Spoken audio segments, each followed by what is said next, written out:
Bonjour chers élèves, le but de cette capsule est de vous en apprendre plus sur les angles ainsi que sur les caractéristiques des côtés d'un polygone. Commençons avec les angles. Nous nommons les angles selon leur grandeur en degrés et le symbole de degré est un petit rond en exposant. Commençons tout d'abord avec les angles aigus qui se retrouvent entre 0 degré et 90 degrés. Lorsque nous avons un polygone, pour repérer de quel type d'angle il s'agit, je vous recommande d'utiliser votre règle que vous allez venir positionner sur le coin de l'angle que vous voulez mesurer. Alors, imaginons que ce rectangle est notre règle et que nous voulons identifier cet angle-ci. Alors, si nous constatons que le côté du polygone rentre vers l'intérieur de notre règle, il s'agit d'un angle aigu, comme celui-ci. De la même façon, nous allons pouvoir constater que l'autre côté, nous avons aussi un angle aigu. Dans un autre polygone, comme le triangle, nous pouvons faire la même chose en déplaçant notre règle vis-à-vis un coin, ou un sommet plutôt, de notre polygone et constater que celui-ci aussi est vers l'intérieur. Dans tous les triangles, nous avons au minimum deux angles aigus, mais nous constatons que dans celui-ci, nous en avons trois semblables. Nous avons ensuite les angles droits qui sont exactement de 90 degrés. Si nous avons un nouveau triangle, nous pouvons positionner notre règle vis-à-vis le sommet que nous voulons remarquer et nous constatons que les côtés de la règle et les côtés du polygone sont exactement en angle droit, comme un coin. Alors, une façon de le représenter est de faire un petit carré dans le coin du polygone où il y a un angle droit. Voici un autre polygone. Nous constatons assez facilement qu'il y a un angle droit à ce coin-ci et à celui-ci, mais il faut faire attention les élèves puisqu'il y a quelquefois des angles droits qui sont en diagonale, comme celui-ci. Il faut donc utiliser notre règle et vérifier, même en cas de doute, pour constater que nous avons un angle droit. Voilà. Prochain type d'angle, les angles obtus. Les angles obtus se retrouvent entre 90 degrés et 180 degrés. Avec la même méthode que tout à l'heure, nous pouvons remarquer assez facilement qu'il y a deux angles aigus ici, mais pour l'autre angle, nous positionnons notre règle et constatons que le côté dépasse le coin de la règle, donc c'est un angle obtus. Dans un parallélogramme comme celui-ci, nous pouvons remarquer qu'il y a deux angles obtus qui dépassent l'angle droit. Finalement, deux angles que nous pouvons connaître, mais qui arrivent plus rarement, nous avons l'angle nul qui mesure 0 degré.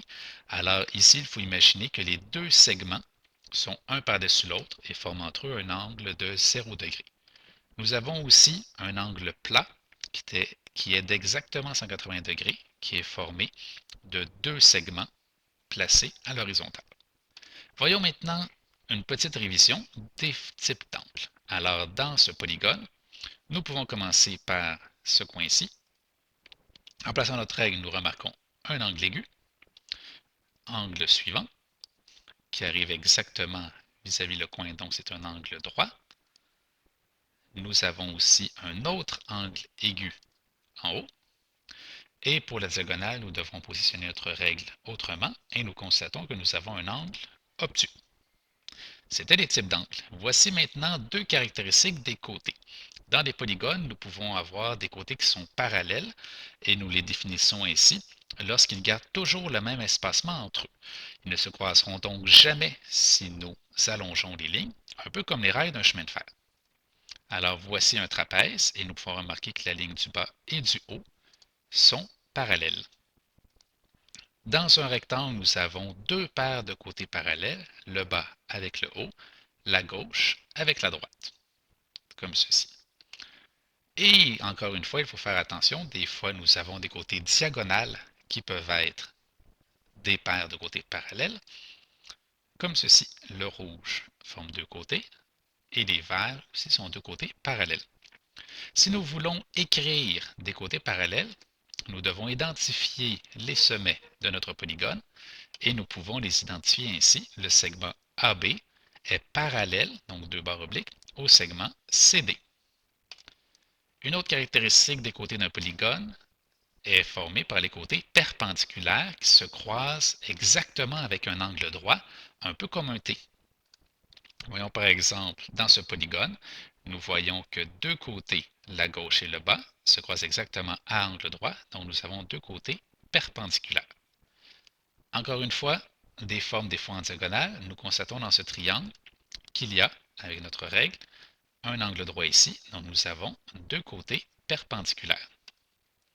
Un dernier exemple, dans le carré, nous avons quatre angles droits, donc nous avons plusieurs côtés perpendiculaires, la gauche avec le bas avec la droite avec le haut et le haut avec la gauche. Pour identifier des côtés perpendiculaires, nous attribuons des lettres au sommet de notre polygone, puis nous pouvons les représenter ainsi. Le segment AB est perpendiculaire au segment AC. Le symbole de perpendiculaire est un T à l'envers. Vous connaissez maintenant les différents types d'angles ainsi que deux caractéristiques des côtés d'un polygone.